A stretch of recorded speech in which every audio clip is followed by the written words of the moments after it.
തൊമ്മൻകുത്ത് വെള്ളച്ചാട്ടം ഇവിടെ വെച്ചിരിക്കുന്ന ഒരു ബോർഡാണ്. ഇതുവരെ 24 പേർ ഒഴുക്കിൽപ്പെട്ട് മരിച്ചിട്ടുണ്ട്.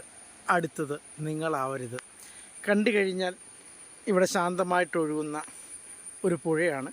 പക്ഷേ ഏറ്റവും കൂടുതൽ അപകടം വിതയ്ക്കുന്ന അപകട സാധ്യതയുള്ള ഒരു മേഖലയാണ് തൊമ്മൻകുത്ത് വെള്ളച്ചാട്ടം. അപ്പോൾ തൊടുപുഴയിൽ നിന്നും മൂറ്റുപുഴയിൽ നിന്നും കോതമംഗലത്ത് നിന്നും ഏകദേശം 20 കിലോമീറ്റർ അകലെയുള്ള മനോഹരമായ ഒരു സ്ഥലമാണ്. ഒരു ദിവസത്തെ സന്ദർശനത്തിനായിട്ട് നമുക്ക് വരാൻ പറ്റുന്ന ഒരു സ്ഥലമാണ് തൊമ്മൻകുത്ത് വെള്ളച്ചാട്ടം. ഇങ്ങോട്ട് പ്രവേശിക്കുന്നതിന് 40 രൂപയാണ് പ്രവേശന ഫീസ്. അപ്പോൾ ഇതാണ് തൊമ്മൻകുത്തിലേക്ക് പ്രവേശിക്കുന്ന പ്രവേശന കവാടമാണ്. ഇവിടെയാണ് 40 രൂപ ഗൂഗിൾ പേ ചെയ്താണ് നമ്മൾ ഇങ്ങോട്ട് ഈ വെള്ളച്ചാട്ടത്തിൻ്റെ അടുത്തേക്ക് പ്രവേശിക്കുന്നത്.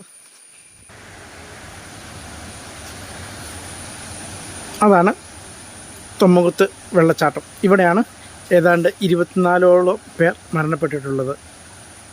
കണ്ടു കഴിഞ്ഞാൽ അപകട സാധ്യത കുറവുള്ള മേഖലയാണെന്ന് തോന്നി പലരും മദ്യപിച്ച് ഗൈഡുകളുടെ നിർദ്ദേശങ്ങൾ അവഗണിച്ചുകൊണ്ട് വെള്ളത്തിലിറങ്ങിയും ഇത്തരം പാറ അള്ളികളിലേക്ക് നമ്മളെ ഒഴുക്ക് കൊണ്ടുപോയി ആ പാറ അള്ളിലേക്ക് ആക്കുകയും ചെയ്യണം. അങ്ങനെയാണ് നമ്മൾ മരണപ്പെടുന്നത്.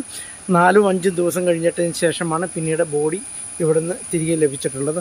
അത്രയും മേൽ അപകടം നിറഞ്ഞിട്ടുള്ള ഒരു വെള്ളച്ചാട്ടമാണ് തൊമ്മൻകുത്ത് വാട്ടർഫാൾസ്.